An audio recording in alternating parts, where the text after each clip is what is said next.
Have you ever noticed something strange? Sometimes the person driving a brand new luxury SUV is struggling with debt, while the person driving a 15-year-old Toyota quietly has $1 million invested. At first, that sounds backwards, because most of us have been taught to believe that wealth looks expensive. We assume the richest person in the parking lot is the one driving the newest car, the biggest house, the most recognizable brand. But what if that assumption is wrong? What if one of the biggest signs of wealth isn't what someone buys, but what they choose not to buy? Because when researchers began studying actual millionaires, they discovered something surprising. Many of them weren't driving luxury cars at all. In fact, a large number drove practical, reliable, and often surprisingly old vehicles. Not because they couldn't afford something nicer, because they didn't see the point. And understanding why reveals one of the biggest differences between people who look rich and people who become rich. Because this isn't really a story about cars, it's a story about status, and how our desire to impress others quietly shapes our financial lives. Let's start with an uncomfortable truth. Most people don't buy cars for transportation. They buy cars for identity. Think about it. A car gets you from point A to point B. That's its basic purpose. Yet people regularly spend tens of thousands of dollars beyond what is necessary. Why? Because a car isn't just transportation. It's a statement. It tells a story about who we are, or at least who we want people to think we are. Success, achievement, importance, status. Whether we realize it or not, humans are deeply social creatures. We constantly compare ourselves to those around us. We want approval. We want recognition. And we want to feel like we're moving forward in life. The problem is that modern consumer culture has convinced us that success should be visible, that if you're doing well financially, everyone should be able to see it, and cars are one of the easiest ways to signal that.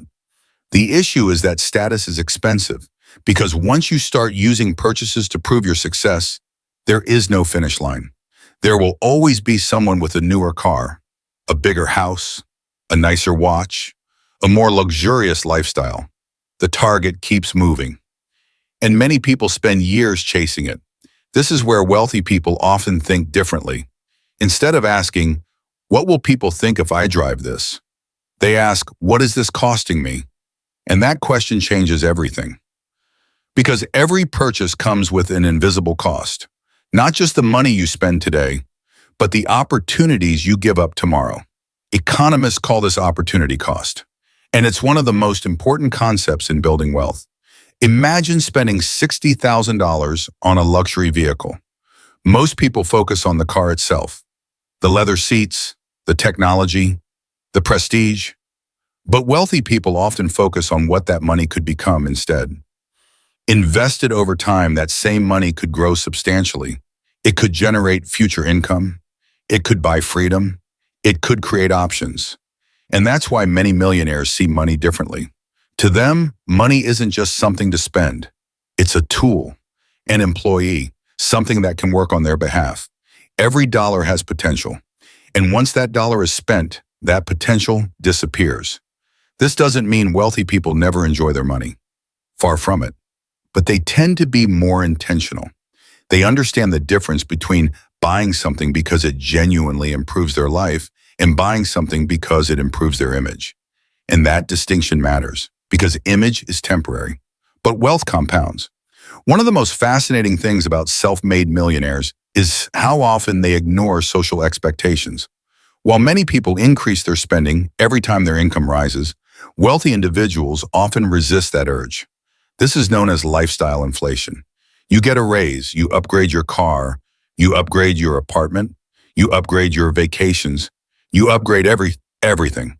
And before long, your expenses rise just as fast as your income. On paper, you're earning more than ever, yet somehow you don't feel wealthier.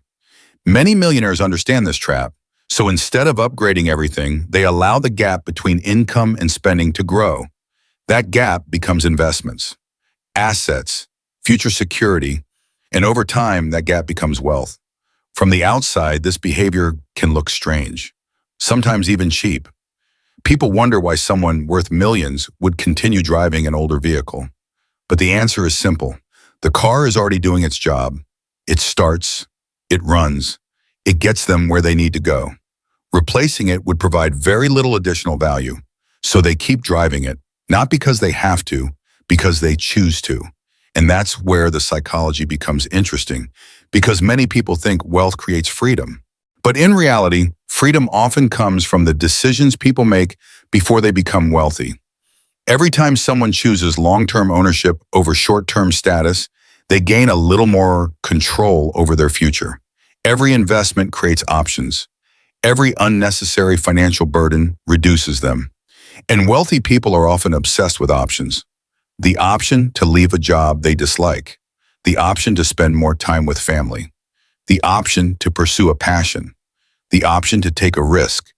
The option to say no. That kind of freedom is incredibly valuable.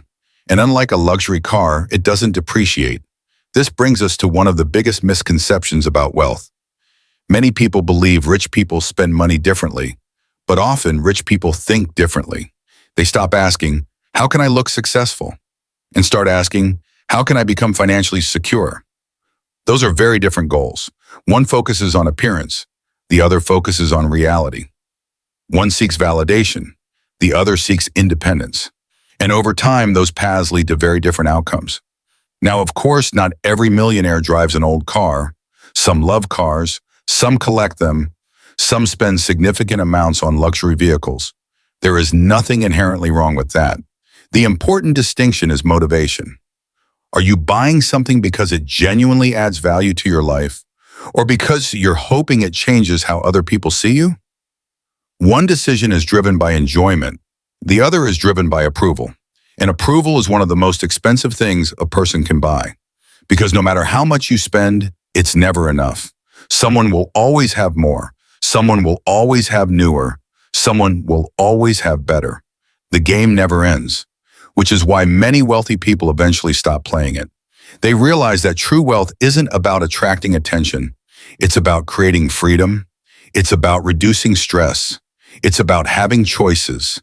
It's about waking up each day knowing your life isn't controlled by debt, financial pressure, or the need to impress strangers. And that's why so many millionaires drive old cars. Not because they don't value money, because they understand it. They understand that wealth is often invisible. It's not always parked in the driveway. Sometimes it's sitting quietly in investments. Sometimes it's hidden inside years of disciplined decisions. Sometimes it looks surprisingly ordinary. The irony is that the people most focused on looking wealthy often delay becoming wealthy, while the people least concerned with appearances quietly build it. And once you see that difference, it's hard to unsee it, because real wealth was never about the car. It was always about the freedom.